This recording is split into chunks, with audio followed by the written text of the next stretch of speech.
It's not always a good day on the water, as some of the stories we're about to see will attest to. Welcome back to this week's episode of Boating News of the Week. Our first incident to make the news this week is going to take us over to Australia, where just a few days ago, a humpback whale landed on top of a boat in Narooma, Australia, injuring the two people who were on board. One of them was an 18-year-old boy who's been seriously injured and hospitalized from his injuries. The 39-year-old captain and the 18-year-old crewmate were fishing offshore when all of a sudden a humpback whale breached and wound up landing on their vessel. The 39-year-old male wound up suffering a concussion but somehow got this vessel back to shore. Unfortunately, the 18-year-old crewmate took a brunt of the damage and does remain in critical condition in Canberra Hospital. A GoFundMe page has been set up for Nick to try and help cover any medical costs that he's incurred, and my thoughts and prayers go out to his family.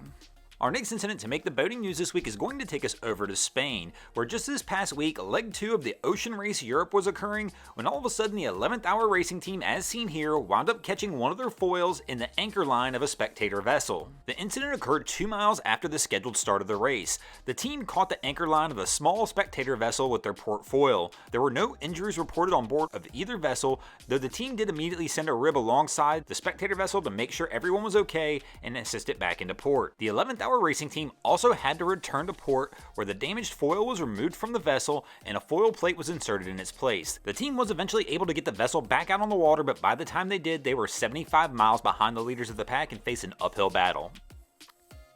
Our next item to make the boating news this week is going to take us over to Sri Lanka, where a cargo ship loaded with chemicals began to sink this past Wednesday after nearly 2 weeks of being on fire off the Sri Lankan coast. Currently, Sri Lanka's officials have a devastating fear of what the environmental impact of this is going to be. This vessel was carrying tons of hazardous fuels and chemicals. The vessel's already covered the coastline in tons of plastic pellets, which will have devastating effects to the local environment, as these will never biodegrade and will require cleanup. The government has already banned fishing along 50 miles of the coast in the wake of the incident. Local authorities have deployed hundreds of soldiers to assist in beach cleanup and also have warned residents not to touch the debris because it could be contaminated with harmful chemicals.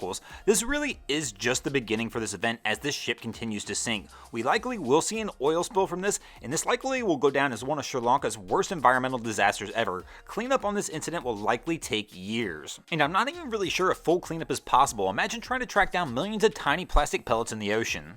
Our next incident to make the boating news this week is going to take us over to Taiwan, where the container ship called the OOCL Durban sideswiped a docked vessel and clipped a crane, setting off a chain reaction of events, causing massive damage at the port. Here in this video, the vessel can be seen colliding with the first crane, which will actually tumble over and fall into a second crane, damaging both of them. The damage to the cranes alone is estimated to be around $10 million. There was also over 50 cargo containers that were damaged during this event as well.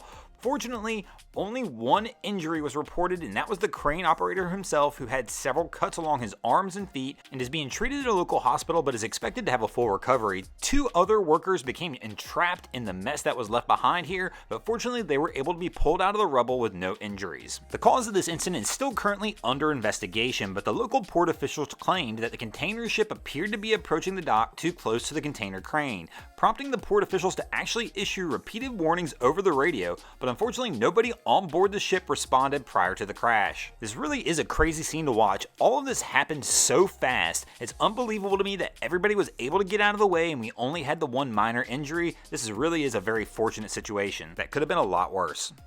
Our next incident to make the boating news this week is going to take us over to Florida, where many people thought starting next month in July they were going to be able to jump on a cruise ship out of one of their favorite ports down in Florida, but unfortunately that's kind of been put on hold, as last month the Florida government filed a lawsuit against the CDC trying to force the agency to allow cruising to resume without any rules. The CDC had created a path forward for cruise ships starting as soon as June 26, where the cruise ships could resume operation if 98% of their crew members were vaccinated, 95% of their passengers were vaccinated. They also had a secondary option where ships could restart after a 2-day test cruise to make sure that COVID prevention protocols were working in absence of the vaccine. Even though Florida is suing the CDC to try and get this all reversed, that really is a secondary issue, as the real issue that's going to halt cruise lines right now is a measure that was signed into law last month that prohibits businesses in Florida from requiring customers to have a vaccine passport in order to receive services, and there was no carve-out for cruise lines in this law, which means the new law that goes into effect on July 1st will not allow cruise lines airlines to ask passengers if they are vaccinated, and if they do, they can be fined up to $5,000 each time they ask for vaccination proof from a patron. Officials from both parties met this week to try and see if this could be hashed out, but they got nowhere, and it appears it's going to court, which likely means a lot of these early July cruises probably are not going to make it.